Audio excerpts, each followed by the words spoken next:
Yeah. Ready? Hi, I'm Tay, I'm an addict. I'm Steve O and Addict. And this is Chaos in Recovery. A podcast aimed towards mental health and addiction in a chaotic world. Good morning. Good morning! Good morning. Good afternoon. It's still morning. This is our It is first early. episode In that the we've morning. done in the morning. This is exciting. Yeah. And a Sunday. And it's a Sunday. So it's yeah. a weekend we usually record on Mondays. It's the Lord's Day. Yes, it Good is. job. Amen. It's Fresh the Lord's brains. Day. Today, our guest is Erin. Hi, Erin. Hello. I'm Erin. I'm an alcoholic. Hi, Erin. Hello. Erin is one of our good friends. July is Friends Month. And it's a very significant month for us because the group of people we have coming on are the people that are very close to the three of our recoveries being so strong. And so much goes into finding a community in recovery and finding people that have gone through the same pain as you and are looking for the same progress in life while finding their new medicine that's away from drinking and using drugs. Mm. And so for me personally, I found my medicine in of course going through the steps and having a sponsor, but a lot of my accountability comes from the close-knit friends that I have. And Erin was kind of like the glue to our crew and still is, Mhm. you know. I like that, I guess. Yeah, I mean, so we No pressure. all went to the same I bet you didn't know. outpatient program, and that's where we all met. And Erin was kind of like the catalyst of, okay, guys, this is what we're doing. Well, I thought you were a counselor You did. at first. Oh, yeah. Yeah. Want to talk about that one? Yeah, I would love to. Steve came in one time to speak as if it was like a faux meeting for like an Alcoholics Anonymous meeting. And I sat right next to him, and he was so full of energy and shared his story. And I remember just looking at him and being like, wow, that's so passionate. And what a story. That's incredible. And I was just like, okay, he's gone. That was fun. And 2 weeks later, maybe, he was in the room. So I thought you were interning to become a therapist. Sure. Because if someone else had been doing that, Joe had been doing that. And I just thought that Steve was also doing that because he had spoken to us Oh, so interesting. in a group. So it wasn't until like the second or third time I saw you, I think I was kind of getting confused because I was getting the idea that you were talking like a student. I like to call our IOP school. And then I was like, are you a counselor? And you just started laughing. And I found out you were a student. Yeah. So a little backstory behind that first time that I shared my story at the outpatient program. I was actually on a relapse when that happened. So 2 days before that, I had relapsed, and I was up. That was the third day I was up. Is this the relapse that you had told the last class that you were in? Yes. Okay. Yeah. Okay. Yeah, so I had made a commitment to come in. So that was the energy and passion. Yeah, well, okay. I want that. All right, so I don't doubt. The story was, I'm sure. I'm sure. yeah, so Yeah. I had made a commitment with them to come in and share with a group like a month before that. And I know from previous episodes, you like to commit to your commitment. Yes. Unless someone's dead. Unless somebody's dead. Yeah. Yeah, sure. So no one was dead. Very So alive. so I had relapsed that Friday, that Saturday, and it was a Monday. And so I had come in and literally just smoked meth in the parking lot. Came in, and I was very passionate. I was more talking to myself than the rest of the group. Interesting. Like a reminder. Yeah. And I had shared in my last class at Ocean State about this process that I went in high, and I had gone out to my van after that and just started bawling my eyes out. Was that like something that helped you come back? Yeah, of course. Yeah. So the next day I had went in and I had talked to Tim, who was my counselor at the time, and told him that I'd relapsed. And did anyone have an inkling? No. Like Eliza likes to say she did. Yeah. But she didn't see me. So she was no. Yeah, so it was Chip's group. And nobody knew.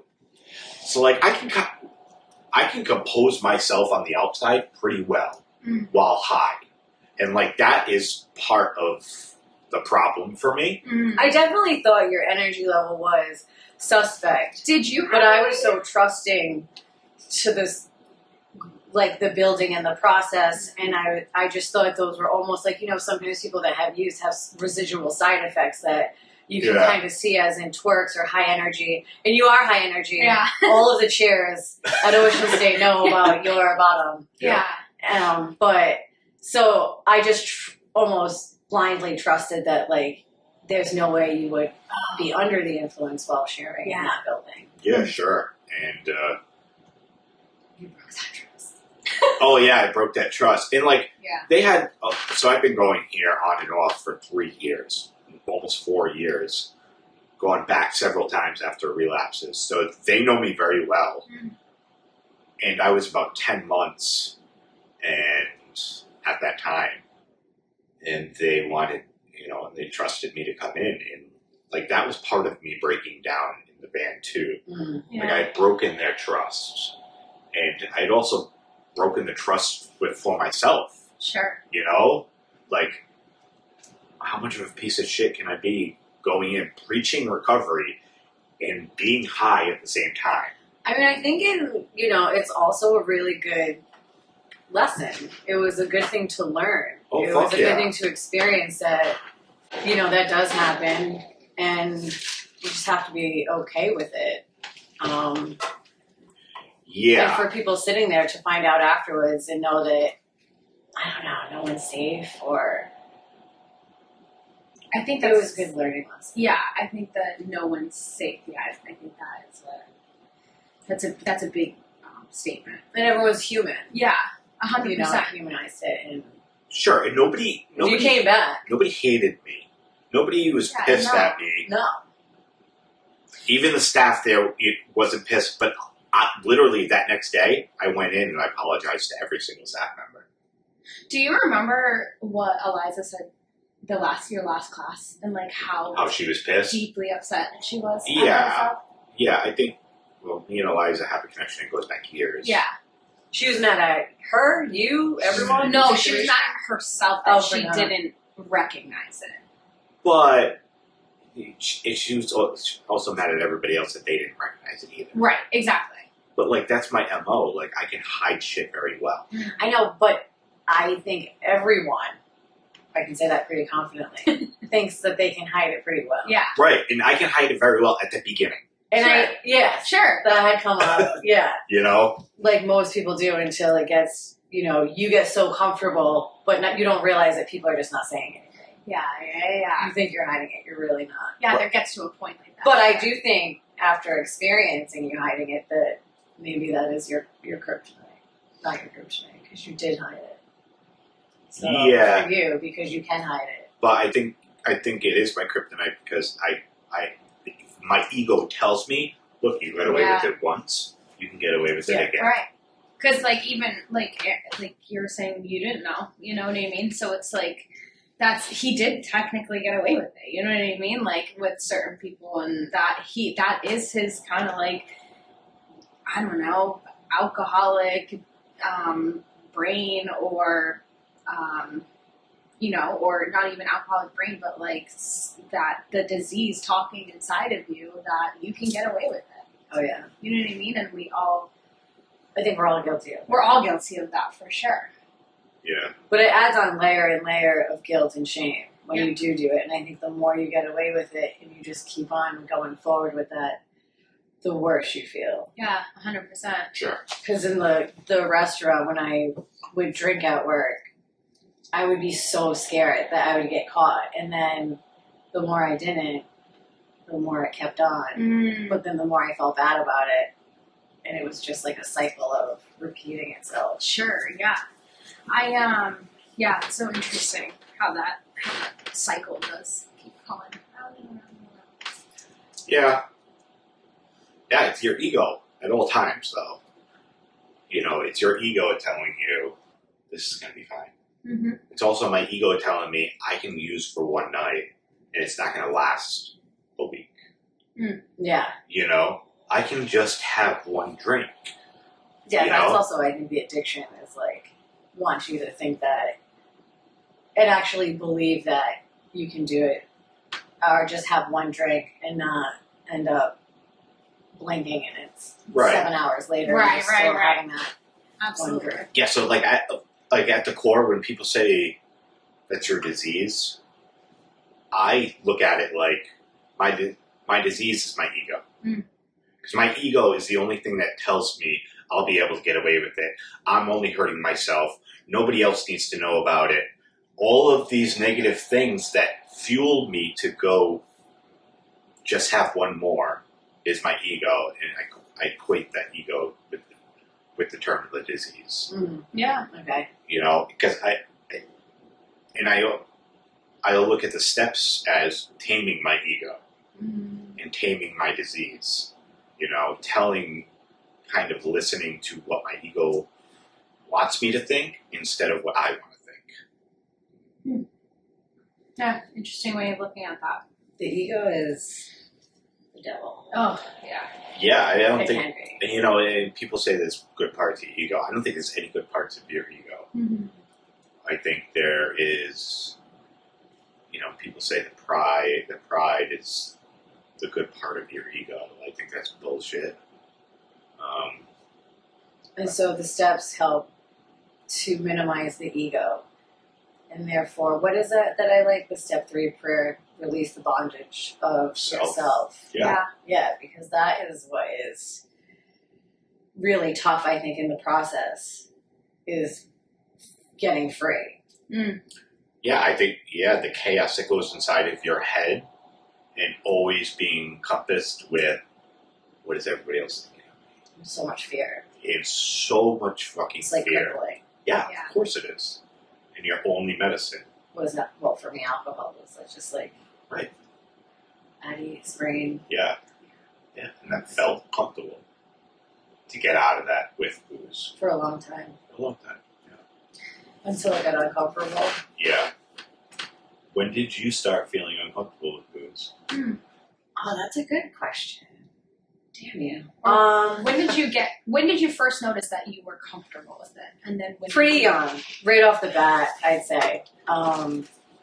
I think for some reason, I just always felt uncomfortable. And I couldn't explain why. You know, my parents were there. We sat at the dinner table every night. I was always competitive in sports. I think that might have had a lot to do with it, and dance and perfectionism and being the best and wanting a gold medal and not silver or bronze and comparing myself to others, never measuring up. I was pretty shy.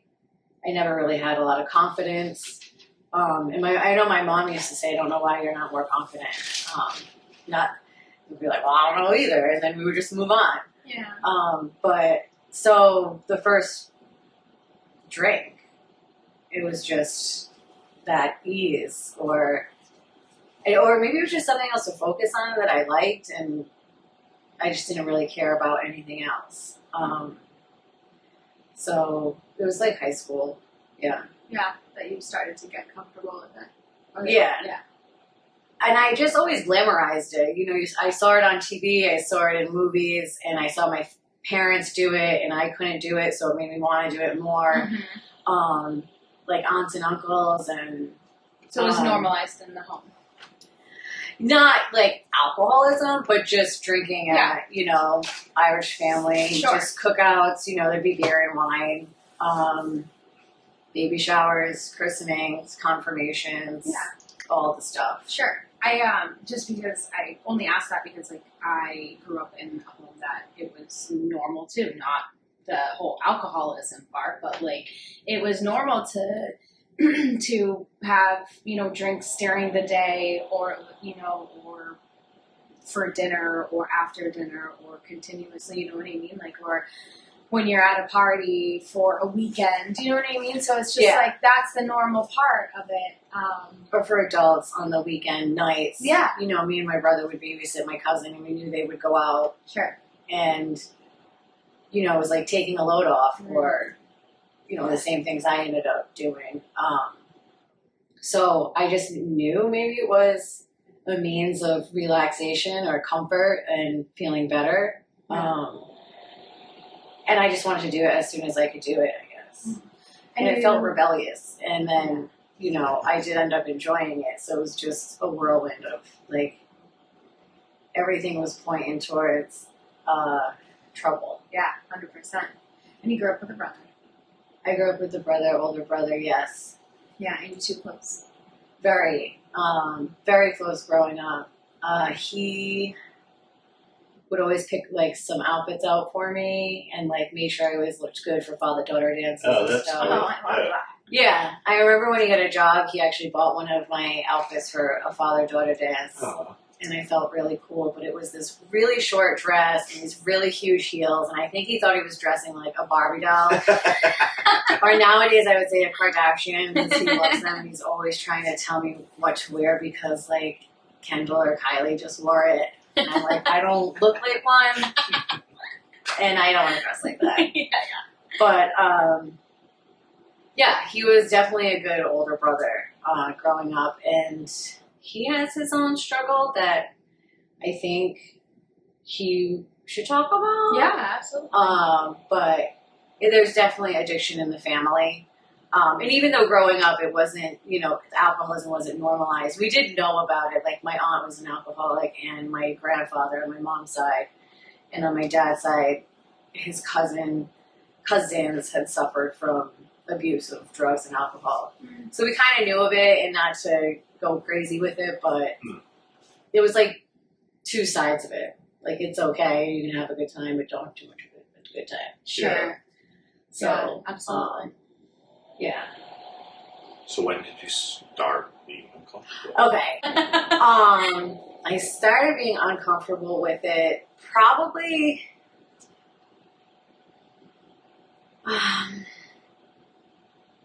like, things kept happening. I had an experience at a nightclub once where I woke up in the hospital the next day. So I had taken some liquid jade on top of other substances and being extremely drunk. It was always alcohol that led to my decision making, Sure. which was always just like, whatever.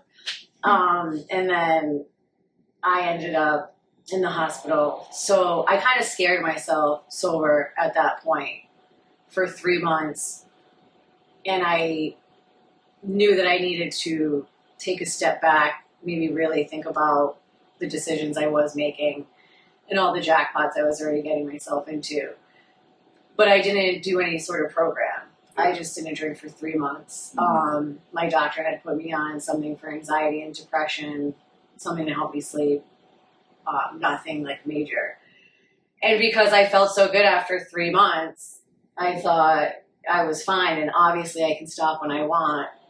And then I just started drinking again. It was in August. It was my cousin's wedding. And I told everyone, like, I planned it. I was like, just so you know, I think I'm going to drink at Jen's wedding. And then my parents were even like, yeah, if you feel comfortable, if you feel okay with that. Yeah. And then that was around 33. So then from 33 to like 43 was just, those years were terrible. Mm-hmm. And that's when it took some time, but I definitely started feeling like I was getting uncomfortable with it. I was working at a cigar lounge where it was more accepted I'm sure the owner wouldn't like to hear that, to drink. But if, you know, someone bought you a shot, you could take it. Sure. You could drink with the guests. You know, we shouldn't have been drinking behind the bar, or obviously as much as I was. Yeah. And so that started me really realizing I was getting uncomfortable with it. But it wasn't until probably the last 2 years or 3 years that I was really uncomfortable. I had done the geography thing and moved to Florida and get a job there in a restaurant, and it was the same shit as back home. Yeah, literally, like, immediately. And I was just like, I knew my parents were seeing it because they lived there, so I lived with them. Oh, yeah. And, yeah, I'm sure their hearts were just aching. So, you know, I was hitting things with my car, like, my dad would be like, where's your rear view or side view mirror? And I would just be like, I have no idea. I didn't even know that happened. So I'd have to on the spot be like, mailbox. I hit a mailbox. Oh, yeah. But I really have no idea. Right. Sure. Yeah. And so it was the same. It was the same. Same cycle. Same thing, different zip code. And so you realized after being in the restaurant industry for a while, I'm guessing, right? Because I feel like, and I want to talk about the restaurant industry with you because I feel like that's how I really connected with you. Yes. I'm super excited to have you on. One, because I have to say that I completely agree with Steve. You are one of the main reasons for our group. Well, sometimes people don't have a choice. Well, yes. We're friends now. And that's what it was. And like, not kidding, like, at all. It was like I was thinking about it on the way here. I'm like, Erin was that type that is like, I don't want to make anyone feel uncomfortable. So we're all in a very uncomfortable situation here at IOP. So let's make the best of it, and we're all going to be friends. Sure. Like, that's how, and like, Together. I was very alone before she had come up to me. Yeah. And when you did, I was like, I remember like texting my husband, like, maybe 5 minutes later, like a schoolgirl, right? Like in middle school, and was like, So oh my cute. God, I just got invited to coffee and cinnamon buns. Like, these are the little things I remember. Do you remember that? Like, Oh, yeah, it was yeah, cinnamon buns. Like, and I got so excited. Friends. And I was like, I think I'm going to go. Like, it was like, and he was like, go, babe, like, do it. And I was like, I don't know. So it was like kind of like a first date thing for me. You know, I just got like those nerves and like, but it was so, I think it was one of the first times that I really started to feel like accepted as to like what I was, you know, and like, Yeah, I think I just sat next to you and I was like, I think I know you. yeah. And then you're Yeah. like talking about the restaurant industry, and then we realized how many people we knew with, you know, going back and forth, mutual friends and stuff like that. But I believe that my drinking kicked immensely when I started in the restaurant industry. And it just took off. Like, do you feel that happened for you as well when you started in the restaurant industry? Well, you know, drinking when I was younger, it was weekends because, you know, school. Yeah. And college is where it kind of branched out a little, and I started working at TGI Fridays, which was a great corporation to work for. I don't blame them for anything. I worked there too. I actually had a friend that worked there too. And I was still like, I was very much a goody-goody, like when it came to rules, and I don't know, I just wanted to make everyone happy, or I just wanted not to ever, I didn't like being in trouble or confrontation. Yeah. And we would always go out after. So the restaurant started as, it was still a good job, and it started more like it's okay to drink on a Tuesday night, it's okay to drink on a Sunday night, it's okay to drink on a Thursday night, for every night of the week. Yeah.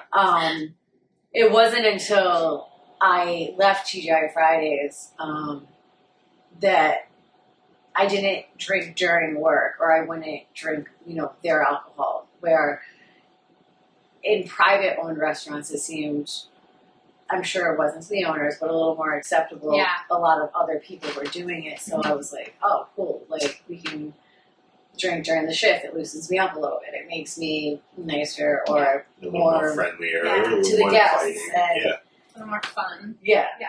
And so work became like my good time, and then not working was just my normal time. Yeah. So yeah, I forget much. Restaurant. Do you feel like the restaurant kicked that off? Like Yeah, it definitely is. I mean, I think a lot of people know how restaurants are. There's the idea of it, and it's true. Yeah. It's like what you envision, like that's what it is. And like, no, I completely agree with There's you. that stigma because it's happening. Yeah. And not for everyone. There's plenty of people I know who have great lives and bought houses and managed well, but for me, it was just it was too easy, and I didn't have the willpower or the desire to not engage in the fun. Yeah. I wanted to be in it. I think it's very hard for people that have this disease to be in the restaurant industry. I just think it's very hard for them to. I've tried it after getting sober, and it's not ideal. So it's just something that I can't ever go back to again. And I know that, I don't know, I mean, some people can handle it, and that's great, you know, everybody to each his own. But for me, it's just something that I know personally I can't do. Yes, I agree. And I do know people too. I think it's, I don't know, it's great that they can. It blows my mind. Yeah. But I think that's, really good for them, strong people. I am in a restaurant currently, and everyone is very aware of my situation. The owner, her husband, who's the head chef, and I won't go behind the bar, but I will wait tables and serve the drinks. And it's just such a different perspective. I don't want to get too comfortable with it just because I know how I am. It's a slippery slope. Yeah. But it's good to see that you can do it. And it's a lot of it I created in my head, thinking that everybody was doing what I was doing and everyone was just as drunk as me.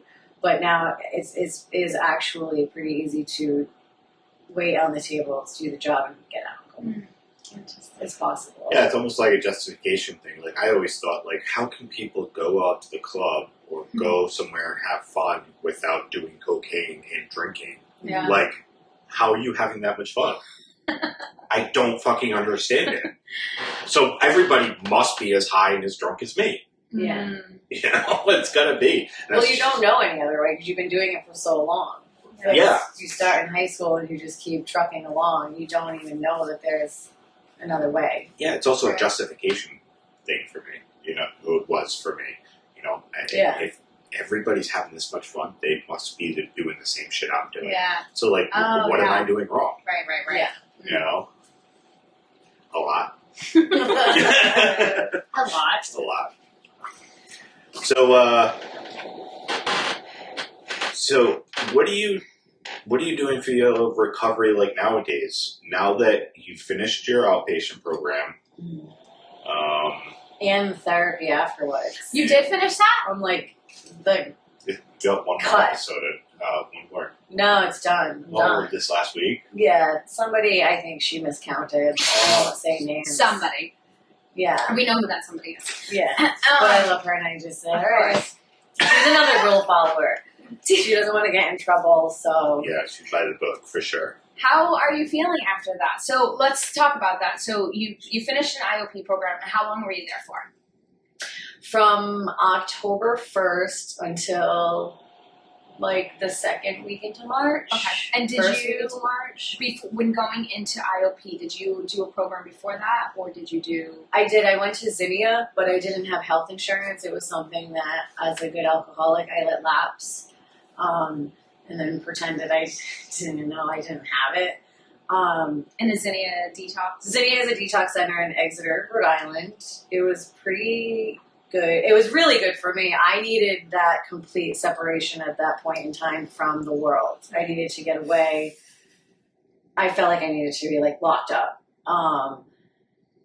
And I was only there for a week. I got a government grant to do detox, which was great. And they were trying really hard there to figure something out for me to stay for the whole 28 days.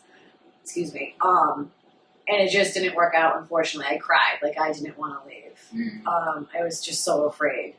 So I just went to see my primary care doctor, who knows everything about me. I've always been really open with her. After I got out of Zinnia, and she was very happy for me. She wrote me out of work and then just said, I want you to do 90 meetings in 90 days is something very popular with the Alcoholics Anonymous program. And my lovely parents paid for my first month until my insurance kicked in. At the IOP that I went to. So, yeah, it was, I knew I needed to keep doing something or I would probably go back. And I was so scared. And do you feel like the IOP that you went to was a huge benefit? Yeah, I'm so glad I did. My brother had been there like 2 years previously. He bumped into Steve while he was there. And I had heard great things about it from him and the people that he had met in the program that, like, I knew that's where I was going. I didn't care. Yeah. I was going there. And, yeah, it was life-changing, life-saving. I think I was the opposite of a lot of people. Everybody couldn't wait to get out, and I was, like, pushing to get more time. Yeah. Like, I would have stayed there. I think I would have, too. I think I was getting pretty comfortable. I didn't really want to leave. You kind of do see how it goes full circle, though. Like, you start to not recognize anyone anymore, and you're like, all right, I guess my time has come. I know. Like, there's all new people. Yeah. That's what happened towards the end of the meeting. I'm like, I don't know anyone in here. Yeah, people are just start leaving, and then they kindly force me to switch to nights. And I was just like, all right, I'm leaving. Yeah, you get to that point, too, where it's like you do get comfortable in those settings because, you know, it's a safety place, you know? And counselors like your counselor, you guys both have the same counselor, she recognized, what? I said, you know who you are. Thank you so much. She recognizes the safety net that it can play on people. And so she is very much by the book and wants you to get back to real life without using that as a crutch, you know, because I see a lot of people that stay there for a very long time and use it as a crutch, and then they're not ready for that next step, you know, because that's all they know. And I think that's why they make sure that a lot of people are starting to try 12-step programs before they get out into the real world. Oh, yeah, I know some people have to have a job. Like, they have that sort of structure of, like, you know, we're going to let you go when you get a job. Oh, interesting. Yeah. Or make sure that you have gone to some meetings, that you have a home group. Sponsor. If that's your thing. Yeah. Yeah, so it's teetered to everybody's different. But thinking about that and going back to your question about what I'm doing for recovery is, if they had cheerleaders for AA, I would be one. Yeah, you for sure would. I think it's just monumental. It's there for a reason. I mean, it's been around for so long for a reason. Yeah. All the slogans I've found out are true, no matter how silly they may seem. Like, it works if you work it. Yeah. How many meetings do you go to a week? I try to go probably every day, but I don't always make it. But sometimes every day. And then if I can make it to Breakfast with Bill, which I love, which is 7 a.m., then there's a good chance I'm going to one later on that night. So, you know, sometimes it's 2 in a day.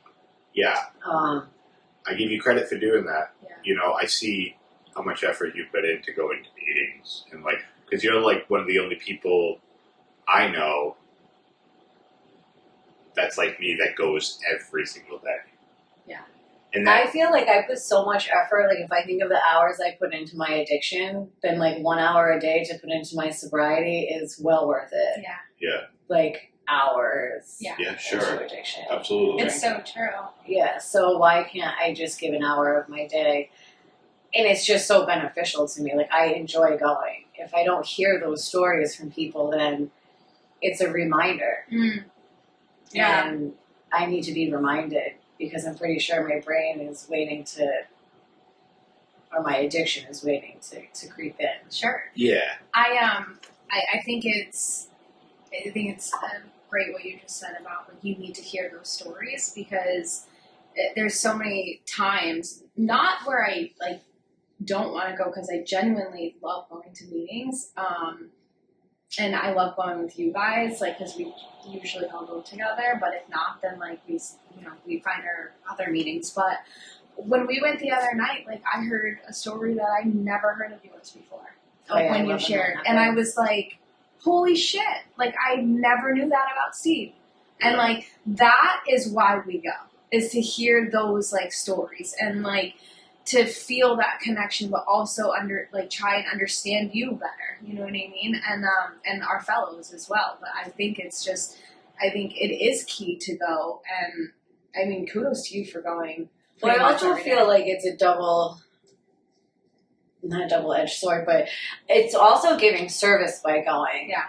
Because if those people weren't there for me, then I would be shit out of luck. And it's important to keep going, even if you have, I think, a year or 10 years or 20 years. Like, I love the people that still go that have a ton of time because, someone recently said to me that they don't go anymore because they feel like they graduated. And I think that's a selfish statement because all those people were there for you so you could get sober. You need to be there for the other people coming in to get sober.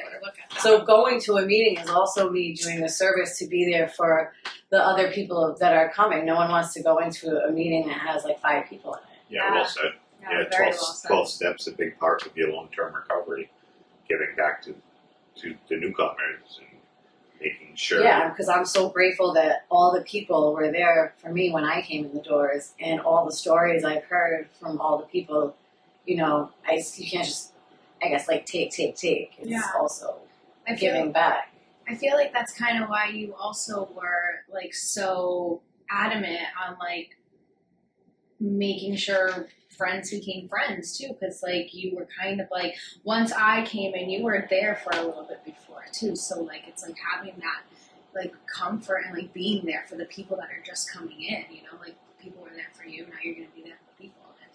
I also do, I knew how awkward I felt, so anyone that lent a hand out to me to make me feel more comfortable, like I just love to give that back to someone, to know that you're not alone, and a lot of people are going through and thinking the same thing. Like I grew up thinking that I was weird and I was off and there's something wrong with me, but I've learned through the program and through just growing up that a lot of other people are thinking like that too. Yeah. Just kind of hurting inside and thinking you're the only odd duck, but it's like we're all odd ducks. Yeah, sure. Absolutely. So true. I heard something the other day that I didn't think. I don't know. It was weird because I feel like I needed to hear it. And when you just hear certain things, like so I heard something today and I heard something the other day. And the other day was don't take yourself too seriously.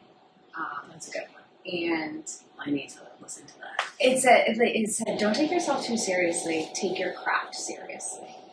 And take your what seriously? Your craft. And what I took away from that is, and I shared this I actually went to breakfast with Bill on Monday.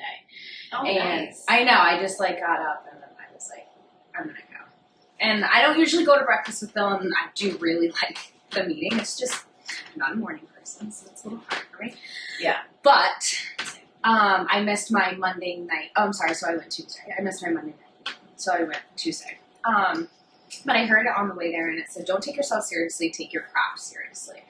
And I feel like I took myself seriously for so long that I did everything in my power to make sure that other people were happy and that other people were comfortable, and when in reality, like, I wasn't happy and I wasn't comfortable. Yeah, exactly. And so fast forward now, I'm thinking, okay, well, now I feel like sobriety is my craft, right? Like that was my craft back then, was to make people happy and like feel better and comfortable, and no matter how it made me feel. But now it's like about me, and that's how I kind of see that. And then I heard something today coming here, and I was like, how freaking perfect. And it was to not necessarily find a big group, but to find a group that makes you feel big. Oh, yeah. That's And deep. I was like, that is like exactly how I feel with our group. So I think it's like super special to have Erin on today because of that. But yeah, anyway, I just wanted to say that. I like that. So anyway, your turn. Sorry, go ahead. I just had to speak. I had to say it. No, I'm sorry. no, that was great. Yeah, I love that I second love that. one for sure. You know what I heard the other day? What? What? I don't even know what's going to come out of my mouth. Go to meetings and not doing any steps is like taking a shit in your pants. Ah! Sure. Oh, yeah. Where said was that. that? In Florida. Oh, yeah, that's right. Steve, can Right. you talk to us about Florida really quick? And Yeah, I mean, it was good. It was good to be with my son. It was good to be, spend that alone time with him. And I also made my amends with him, which was awesome. And yeah, it was good to reconnect with him and to hug him and just be with him, Yeah. love that. Yeah. And you went to meetings, which is so cool. Yeah, I went to a meeting every morning. And you got a Yeah. shell I did get a shell, for And my 6 months. for your 6 months. Yeah, I went to a beach meeting the first morning I was there, and they gave me a little blue shell for 6 months. It was so cute. Yay for 6 months. Yay for 6 months. Yeah. Yeah. Incredible. In a shell. Yeah. And Michelle, Erin, you have a big month that you just completed as well, correct? 9 months. 3/4 of a months. cake. I guess I had my AA baby. Yeah. Oh, Sobriety baby? I've never heard that. But no, I full term. that was the first time I've ever heard that. Yeah. So 10 months on the 19th. Fantastic. I did hear from someone that I absolutely love in AA, Jody, who just got 40 years. Oh, She's yeah. awesome. Yeah. That the day She's a you hot took your chick. last drink is actually supposed to be your anniversary day. Oh, really? I guess that's how they did it back 40 years ago. I disagree with that. I thought it was the next day. I did the next day. That's what I did. I really wanted to take over my best friend's birthday, which is the 18th of September. Oh my I god. know it. But I had nips on my way to rehab. Oh, okay. Yeah, so it's the 19th. Okay, it's the 19th. Yeah, I always think of it as the first full day you haven't put a substance in your Yeah. body Yeah, that was like your start, I think. But, Jody's of the old school. She's such a hot shit. she really is. Why don't I know who Jody is? Sunday night. You do Sunday night. nights. Yeah. Oh, blonde? Yeah, she's all Sure. dazzled Short, up. Yeah. Yeah. Yeah, No, she's a hot chick. she's a hot shit. Very good things to say. 40 years, that's a fucking accomplishment. I know. I was just thinking of That's insane. getting 9 months and the accomplishment that feels like, which of course it is. And then in Yeah. the beginning, just how it felt like it took so long. Like 9 months seemed so far away, and it's wild that I've already hit 9 months. Is this the longest that you've tried to get? Oh, this is the longest I've ever been sober since I started drinking. Since Since your I first drink. first had a drink. Yeah. I never went that long. When I scared myself sober that time, I went 3 months. So that's the longest besides this Yeah. one. Okay. I never no. I really feel that I hit my rock bottom. I hear this a lot in meetings of people that have relapsed a lot, like chronic relapsers, and what changed this time. Like, I hit the ground running because I just was so ready and I knew that I couldn't do it on my own. So any suggestion I heard, I took, from like breath work to working out to using any source, like Move to Heal. I don't know if I can talk about that. Yeah. It's so great. Well, yeah, I'm sure Ray will talk about it. Yeah. But it's just a program where there's a meeting combined with a workout, and they offer a gym discount, and it's just so great that they offer that. Yeah. Yeah, I'm working on getting the people that started it on. Oh, really? Yeah. Oh, yeah, that's great. I just think that when I first heard about that from you, Erin, I was like, first of all, how cool. Because one, it's not just an AA group. It's not an NA group. It is not anybody. It's like anybody that has any type of disease or recovery, mental illness, like anything like that. And it's an all recovery group, and I think that's something that is huge because a lot of people don't know that it's out there. So definitely check it out. No, that's a great meeting. It's always pretty big. And I think it's good to merge the two worlds and make, I think, the disease of addiction a little more acceptable and just as prevalent as someone with ADD or PTSD. Yeah. It's, right in that ball game, and for me to understand them more and for them to understand me more. I saw Keith get up there and share with his two daughters right next to him, which was pretty awesome. Real FOMO about that. Yeah, and FOMO is fear of missing out. Remind me after this. I gotta tell you something about him. Oh, okay. Yeah, he's not doing it. Yeah. Oh, I don't like that. But he's back. Okay. Yeah. But anyways, so like what were your relationships like while you were drinking? Fake? Like, I mean, like intimate relationships. Oh, okay. You want to go there? That's where he wants to go. Just unhealthy. Yeah. My brain, in hindsight now, is just not firing on all cylinders. I don't think I ever felt deserving. So if somebody showed interest, I was like, oh, cool, let me put all my eggs into this basket. Oh, okay. And I had a 7-year relationship with someone, and then right after that, I had a 10-year relationship that I just got out of in November, because there was no way we would stay together, him being active and me not being active. Sure. So it just took like that 1 month to realize. I kind of knew it in the back of my head. I think that was a hard thing for me to get sober too, was knowing how that relationship would change. I pretty much knew in the back of my head that like we would be done. So it was almost like saying goodbye to my best friend of alcohol and my best friend and my partner that I had for the past 10 years. Yeah. Which is, it's huge, and you just think about it every day. But we were both just not healthy creatures. In the beginning, we met, we were a lot alike. There was a lot of laughs, but we were just always going out. And I just thought like that part would fade and we would become more adult and grow together in that relationship. Yeah, and then you just, realize after so many years that this is the path that we're on. Sure. And I can't make it change myself. Yeah, it was a lot. So I asked that question because I want to know now that you're in recovery, how is dealing with being alone and not having somebody there all the time?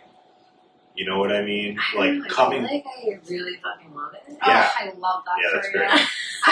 I did not know what was going to come out of your mouth, but I love that for you.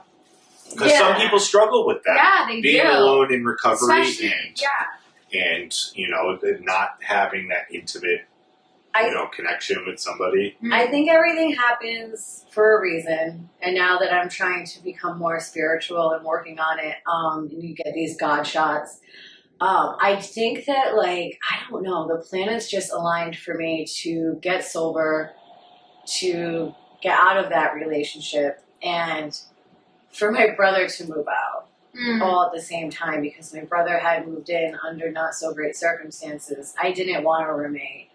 And no offense to my brother, I just didn't want to live with my brother, as grown adults. Yeah.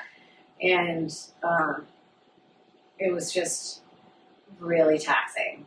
And I never really wanted to be home because of that. And Yeah. because of my drinking, you know, and he would give me a hard time about it and not just respect my space or have that boundary and my privacy or let me do what I want to do. Like, I couldn't keep alcohol in the refrigerator, but I didn't really like to, and if I did, it was gone. Yeah. But, yeah, my brother got an apartment January 1st, so I felt like this was a new leaf, a new time for me to start my own journey at 42. Yeah.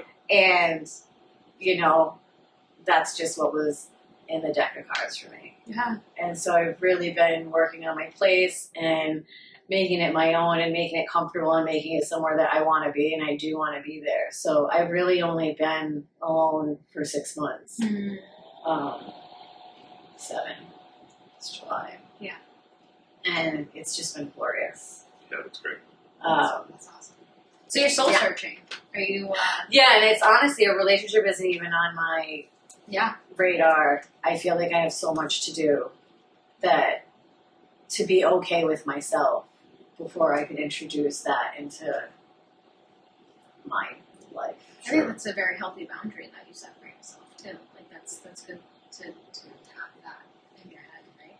Yeah. To know, like, I am not ready for this right now. I have things that I need to do. I have things that I need to accomplish, and then when that time comes, then we'll cross that bridge. Yeah, I think it will come when it's supposed to.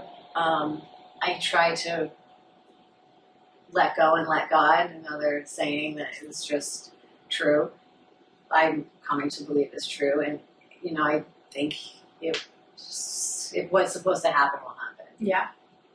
It could be a cat. Could be a dog. I'd rather be a dog, for sure. It could be a dog. I have a rover business now.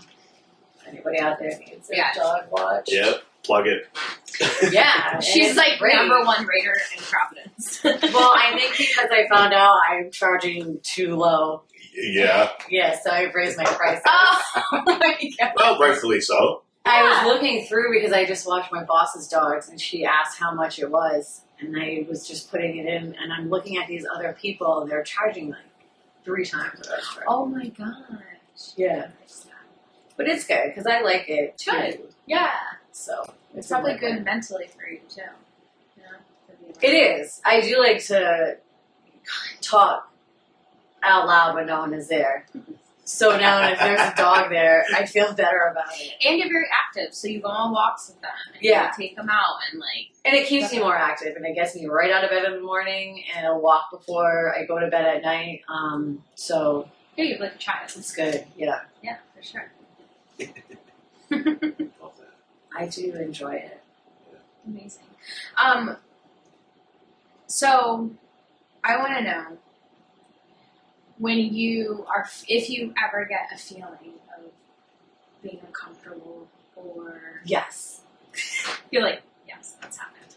How do you handle that now that you're in recovery? And obviously, it's different than what you... I'm just swearing because I do get it a lot, and sometimes I don't always know when it's happening until after it has happened, and then I talk about it, and it's just sitting through it. I'm not used to feelings, period. Yeah. And knowing what to do with them is a learning process. Sure. Therapy is huge. I will be in that for a while. I did start seeing another therapist while I still had my IOP therapist, so I should like have a healthy, I think, transition. Nice.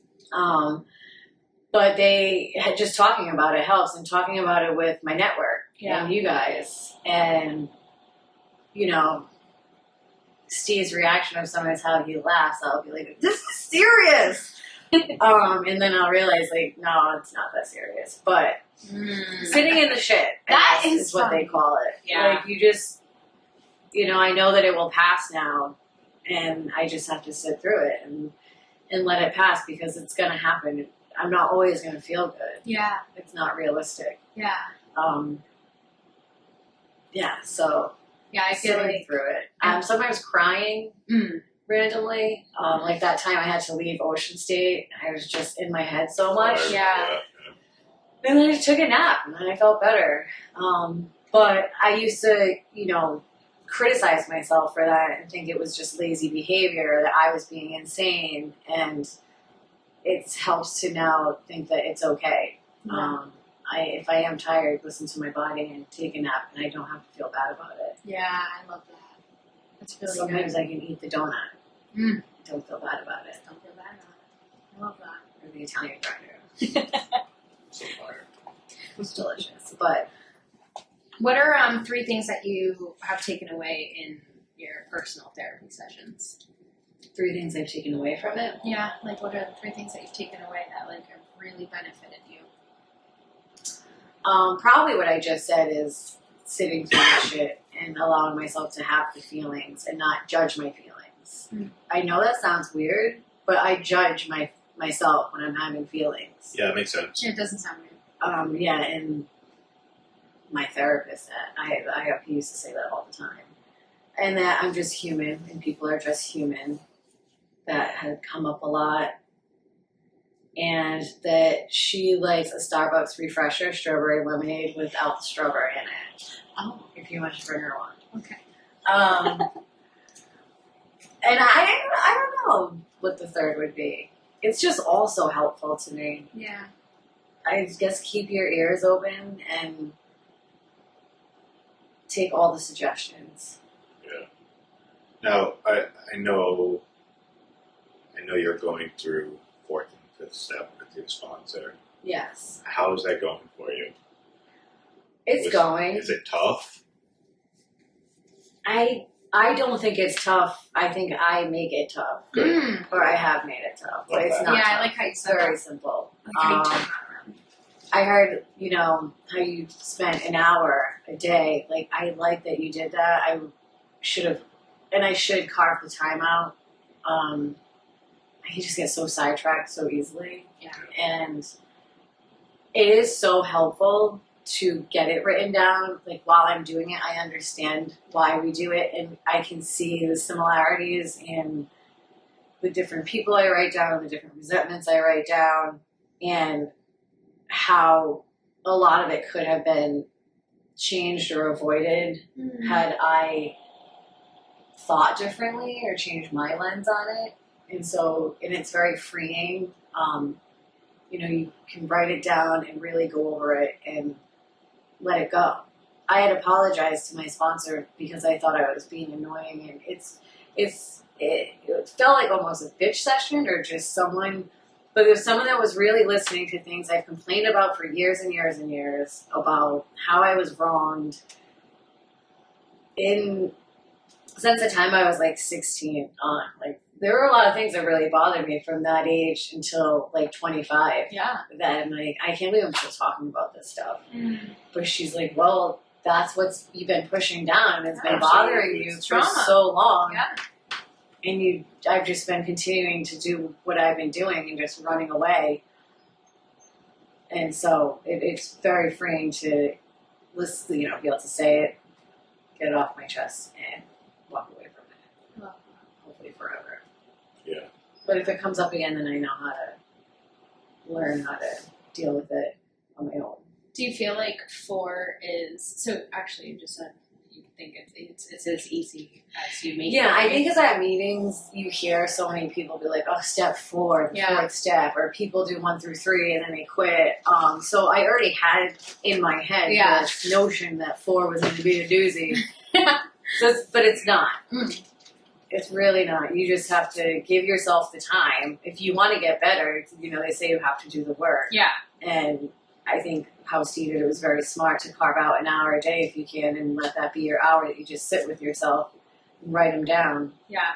I mean, it can be done in a week, 2 weeks.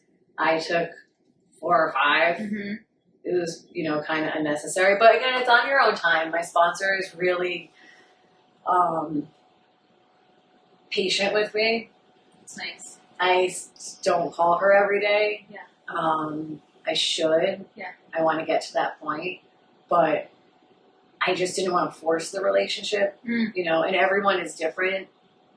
So I would recommend you call your sponsor every day. Yeah. So I'll get there, but I like that she hasn't kicked me to the curb, and she's very much kind of like hands on, hands off. I like her energy. Yes, she has a lot of time. She's like 18 years. Do I know who she is? You don't have to say names, but do I know who she is? Yeah. I have, okay. Yeah. Cool. And yeah, she said she used to be like that, like pretty militant, but it's my recovery. Yeah. And like the only person I'm hurting by taking that much time is myself. Yeah. I'm staying sicker longer. Yeah. So the ball is in my court. Mm-hmm. And she's there for me when I put the ball into play. Yeah. Yeah, I think a good sponsor doesn't put the pressure on, but is also the sponsee has to learn that how much effort they're putting in is how much effort they're going to get out of it. Yeah. And so I said this last episode too. It's like owning your own business. Sure. Yeah. Sure. You want that Yeah. shit to Actually, thrive. yeah. Right. And Yeah, it's so you true. gotta show up. Yeah, no doubt. And, you know, I love sponsors that keep you accountable, but also give you enough rope to hang yourself if you need it, Mm-hmm. you know, so to speak. Yeah, I mean, they're not there to save your life. They're not your therapist. Yeah. They're not your butler. They're Yep. not your bank. Mm-hmm. Yeah. They're just there to go through the big book. Yeah. I think that's, like, I love my sponsor, and I think that's, like, I think I ours love are, your sponsor too. ours are pretty similar. Mhm. Like, she does the same thing, too, like, where she's like, I don't call her every day, which I should, but I don't, you know, and I like how and we all smirk and look at because I'm like, we should. I'm like, we will. Don't We'll get there. Okay. But I love her to death, and like, I think I was in that same boat as I didn't want to push up, like that friendship either, you know, Mhm. and like let it build. But our last meeting, she had said something that like really stuck with me, and like it was like, you know. We were going through the book, and we were going through the questions, and just how every sponsor does it differently, right? Going through the steps and stuff. And the way that she was doing it, she was reading something, and then she looked, and it was about like finding like your group that you can confide in, right? You know, and stuff like that. your wolf pack. Yeah, your wolf pack. And she was like, and she took a pause, right? And she was like, I'm one of those people. You know what I mean? Like, to make sure that I knew, like, you Yeah. can have your group, but also know that I'm here for you too. Sure, You know, of because course. that's the reason why you chose me to be your sponsor. Right. You know what I mean? So, like, and I love that. And she doesn't push anything, and she's like, when you're ready to do these steps, we'll do them. Like, we're through, like, we're doing them now, you know, which is great. But, like, she's not, like, forceful of it either. You know, she's like, this is your recovery, you know, so what you put into it is what you get out of it. Yeah. I really enjoy her. Yeah. During her anniversary weekend, I think I heard her 3 times, Mhm. and I was excited every time. Oh, I love that. I wasn't like, oh, not again. Yeah. I was just like, oh, yes. I feel very close to her because I've known her in our drinking days, but I also know her now. And it was a little bit of a tedious thing because I wasn't sure if I should go with her, and I remember having Yeah, I multiple remember that. conversations with you guys about it. But I was glad I asked her because, like, now it's like I feel like that was like a life that we just like put behind, you know, and yeah, I'm happy. Yeah. I've been, you know, for me, I've been coming, I had my first AA meeting 18 years ago. And so, like, I've seen so many people come in and out of AA. Mm. And, you know, I saw her when she was first started coming in, like 3 or 4 years ago. 3 years ago, Yeah. whatever it was. Yeah.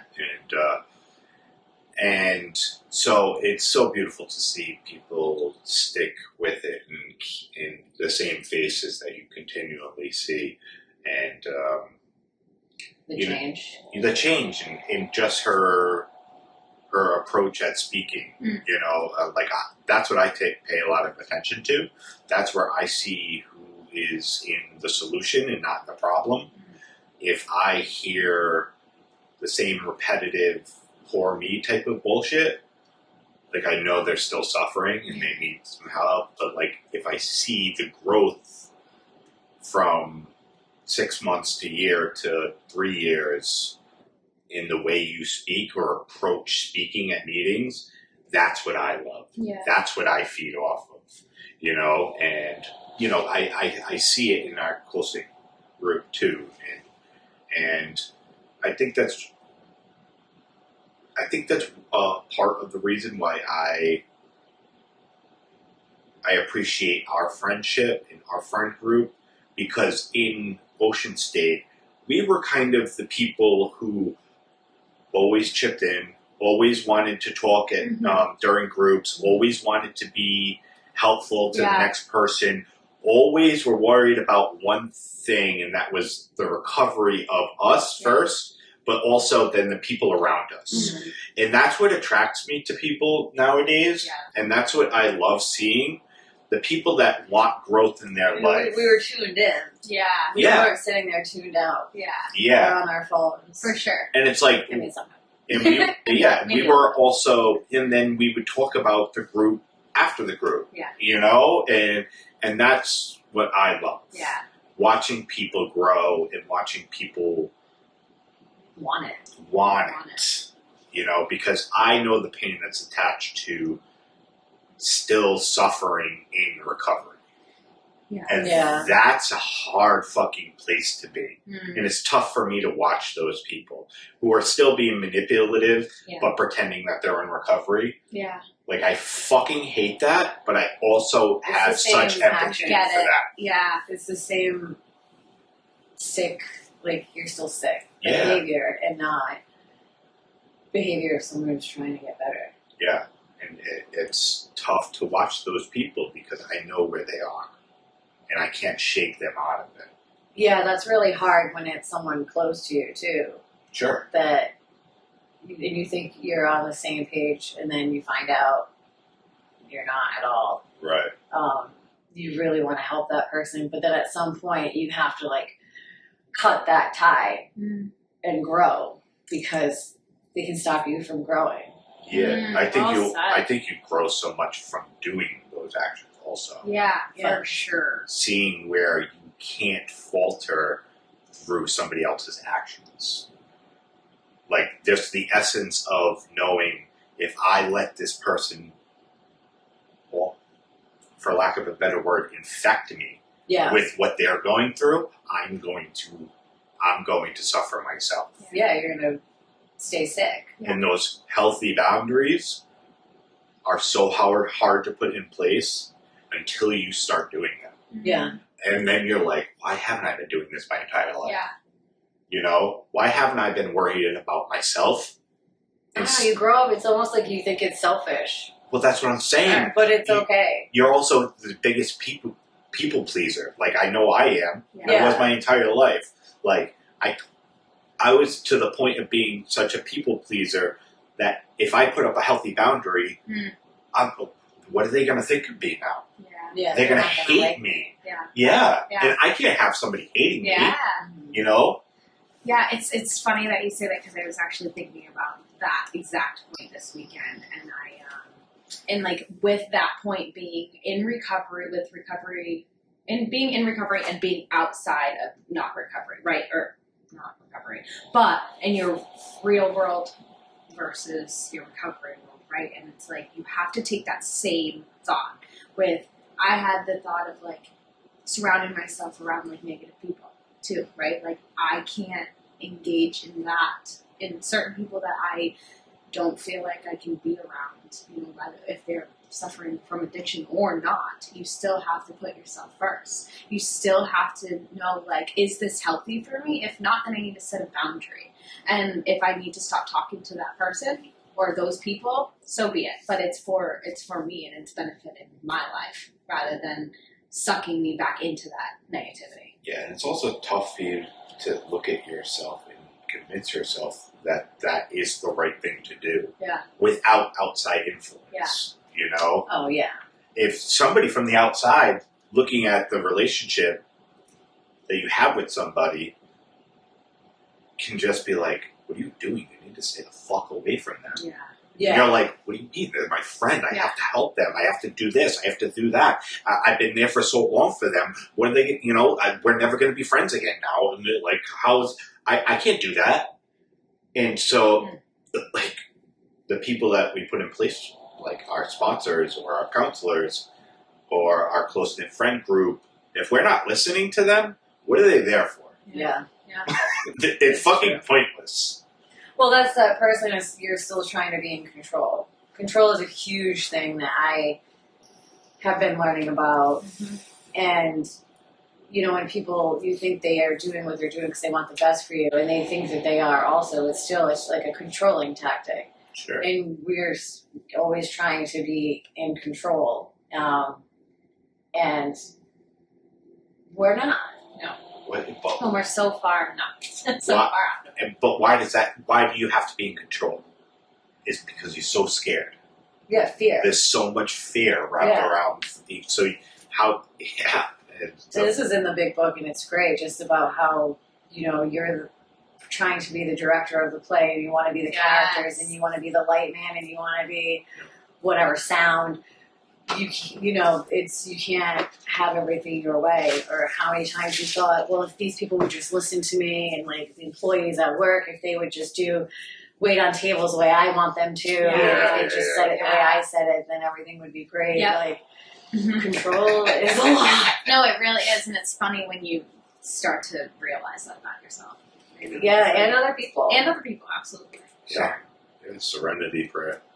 Heck yeah. You know, you can't control everything. One thing I heard in the beginning, too, I wanted to say on the selfish thing. I heard this in the beginning, like at rehab, and it stuck with me, and I took it and ran, was that this is a time to be selfish. Yeah. And being selfish, it is such a negative word, but I don't think it really has to be. Yeah, I don't think it does either. No, or has a negative connotation to it, but you need some level of selfishness. Mm-hmm. If I don't feel good about me, how can I be good for other people? If I'm not a good employee, how can I be good for like my boss or for the business in general? Or, you know, like when I don't love myself, how can I love someone else? Yeah. Like your foundation needs to be set up. You need to be selfish. Yeah. Well, you haven't been selfish. You haven't been selfish your entire life in that area. Yeah. Where you're just worried about yourself. You've been selfish in different areas, possibly. Oh, yeah. You know, by only worrying about yourself and consumed with the fears mixed with the alcohol and whatever, you know. But we're not used to being selfish in that area where I need to take care of myself, so in return, everybody around me benefits. And that's a hard place for people to understand, especially people with kids or significant others, you know. To think that you can just do it for them and get sober for them, that's not how this works. And I think that's such a hard pill to swallow for significant others and family members. But the selfishness right now in the first year is so imperative for the long-term growth. Oh no, I'm almost done.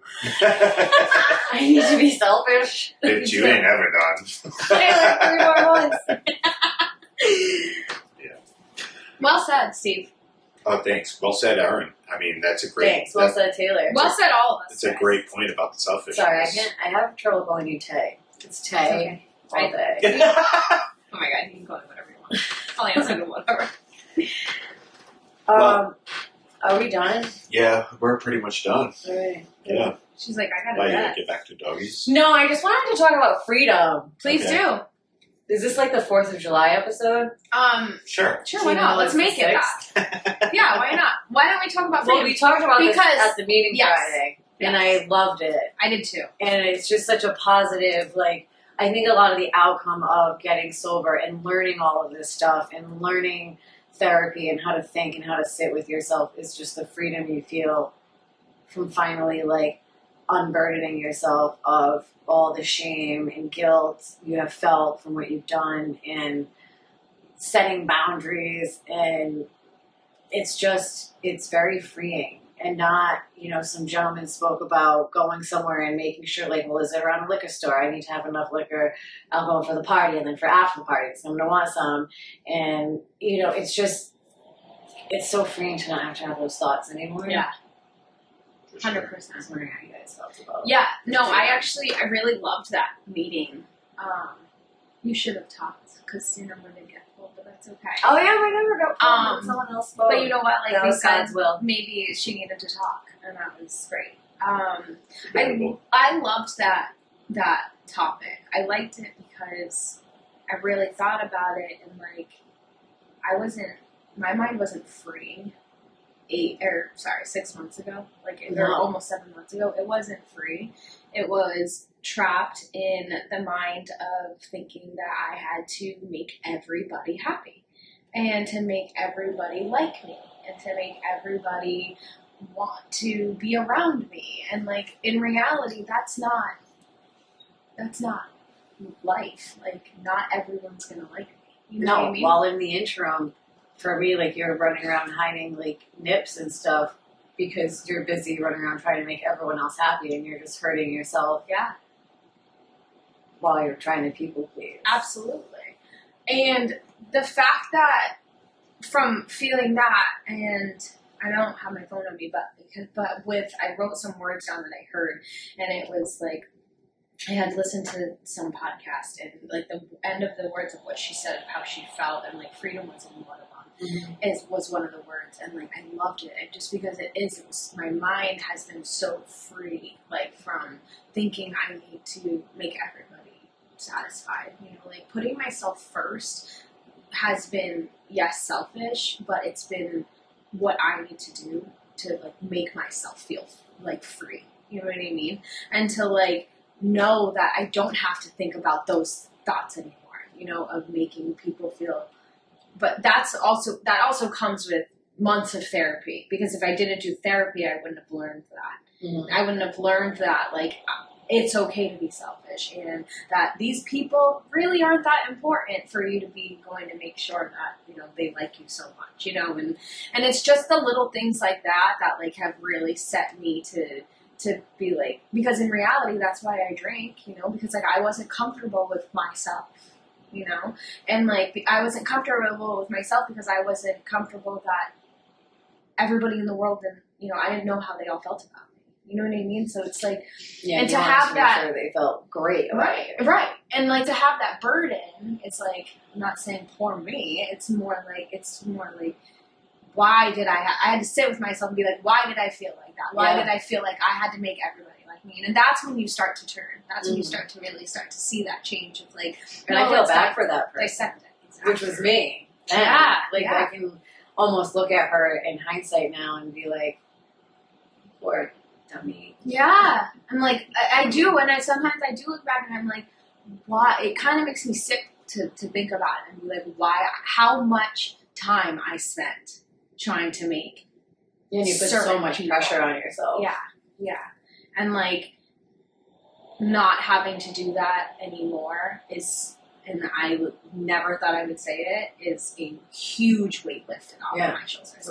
And some people don't like me, and I don't really care. You know what I mean? Now, so it's like, because I do have the people that really care about me still here. And the ones that are into my life know me in my recovery side, not my... And they're rooting for you. And they're rooting for me. Exactly. So that's how I feel. I feel free today. Pretty good luck, Brianna. I think before I even... And that's the end of the show. Erin, I love you. I'm just kidding. So I think before I even put a substance into my body, I judged my self-worth off of what I thought other people thought. Mm-hmm. Yeah. And so constantly having that thought of what this person thinks of me, and how do they think of me if I dress this way, or how do they think of me if I act a certain way, and like playing a different role for so many different people, I was always so caught in a cage of never being myself. Mm. So trying to be myself in recovery, I still have a very tough time with it. Mm-hmm. But I'm not as obsessive as I was about those thoughts. I still worry about what everybody else thinks of me. Yeah. I don't think personally, for this addict, I'll ever get away from that. Yeah. I think it diminishes for me. Sure. And it doesn't go away overnight. It won't, yeah.